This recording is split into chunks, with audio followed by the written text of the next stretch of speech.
At some point during your journey, you will be faced with a very fundamental question. And that question is, who am I without all of this? This is not about who you were before or who you would like to become. It's about who you are right now, stripped away from your previous life, your routines, your hobbies, and everything that you thought you were. That's what we want to look at today. And I want to tell you that what felt like personality in the past may have been just protection. And what I really mean by that is that early in childhood, as we are developing, there are a few essential needs of every human being. And those are number one, physical and mental safety. Number two, connection and a sense of belonging.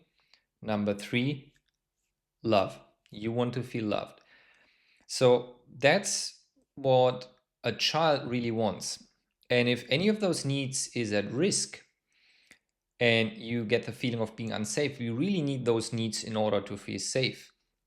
Then we will create coping strategies and personality adaptations.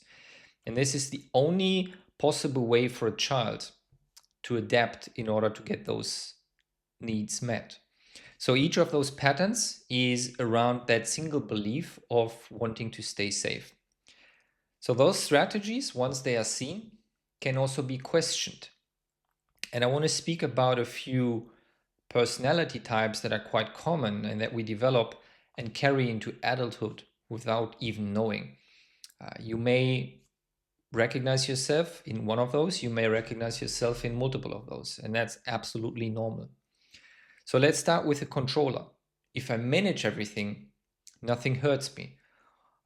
People have very tight schedules, they pre-model people, they have zero inboxes, and they just want to remove all variables and stay in control.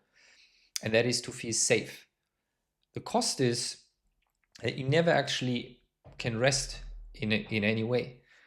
We can become an analyzer. You are just in prediction all the time. If I understand it right now, if I can predict it, I can stay ahead, then I can stay safe. So you try to anticipate and review everything before it actually happens. You are constantly living in the past or in the future, never actually present in the present moment. And that's scanning for danger. You can be a performer. If I produce enough, I am enough. Your whole identity is around producing output. And that is strongly tied to self-worth. If you're not performing, you don't feel worthy. You can become a pleaser. Please approve me so I stay safe. A pleaser is reading the room, it's reading people, it's anticipating people's needs and hiding their own preferences. And that person is actually never fully present with themselves. It's actually living externally focused, trying to please other people. It can become a status seeker. A status seeker is above other people. If I'm above, I won't be rejected. So it tracks their position at work, in friend groups, compares, and just wants to stay above, and that makes them feel safe.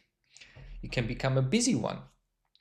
If I stop, I'll feel it. So that person is always in motion, never any gaps, no time for themselves, and is as well very outward driven. And that's really to avoid facing their inner world, avoid facing what's inside of them. You can also become a critic. If I'm right, I'm okay. So you keep internal scoreboards, you mark yourself and others, and right in this case actually means safe. But you're actually never at ease because you have to keep performing this, right? So as I've said, you may identify yourself in one, or you may identify yourself in multiple of those categories.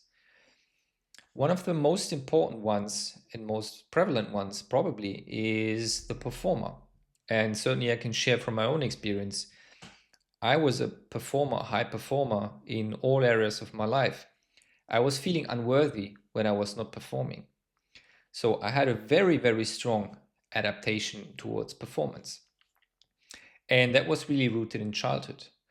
But you may run multiple of those, maybe 3 or 4 at once, and they actually interlock. You can be a controller in the morning, you can be a pleaser at work, and you can be a busy one at night.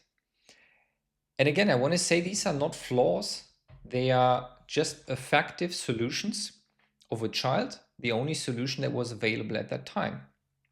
And the strategy just becomes that it's a cage. You are building a cage, and those personality adaptations feel like you. They feel real, and it's almost undistinguishable. And people will start saying things like, it's just me, it's just who I am. But it's actually not true. If any of this content resonates with you and you want to take it a step further, please visit my website at nervoussystemrevolution.com. You can get the free chapters, including the prologue, as a PDF download for free. You can get the book, which is available for purchase, or subscribe to my self-paced program, which is now online as well. I'm looking forward to seeing you there. And I want to tell you something very important. Try to think about it. Not all thoughts in your head are actually yours. Now that sounds strange at first, but what I mean by that is that, as we've just talked about those personality adaptations and strategies, they not only steer your behaviors, but they also produce thoughts in your head. So you will learn to distinguish between your thoughts and the thoughts of your true self.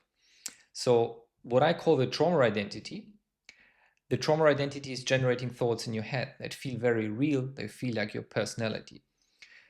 But as you learn the skill of telling them apart and creating distance to them, that voice will actually become quieter. And, in order to tell them apart, the old system, the trauma identity, it's a very urgent voice. It's a very absolute voice. It's criticizing you. It's telling you you are too much. You will be abandoned. A connection will be lost. You need to perform more. Others are better than me. And that's actually the old voice. The real voice, the voice of your true self, is usually very quiet. It doesn't insist, and it comes in still moments. And you will really learn the skill of telling them apart. The other thing I want to tell you right now, and that's very important, is that as part of this journey, what actually collapsed is not you. Obviously, when we start crashing, life is changing quite significantly. But it's not you falling apart. What's falling apart is your old identity, your protective identity, your trauma identity, the identity of the analyzer, the controller, or the performer that was serving a purpose, but it ran out of that purpose. It can no longer keep going. So that's forcing you to let go of the old identity and go through what I call identity loss. And we will have other videos covering that in more detail. And what's staying underneath is actually your true self that was always there. So it's stripping away the faults, and it's like a homecoming to yourself. And that's not happening from one day to another. And it's a very, very painful process that you have to go through.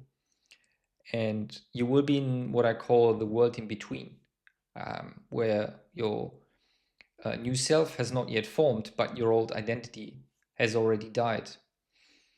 And yeah, that's a very long and painful process. But as that scaffolding is coming down, what remains is your true self. So that's the answer to our question from the beginning. Now, if any of this has resonated with you, I'd love to hear in the comments below. And if you want to see future content coming, please subscribe to my channel. And I'm looking forward to seeing you in the next video.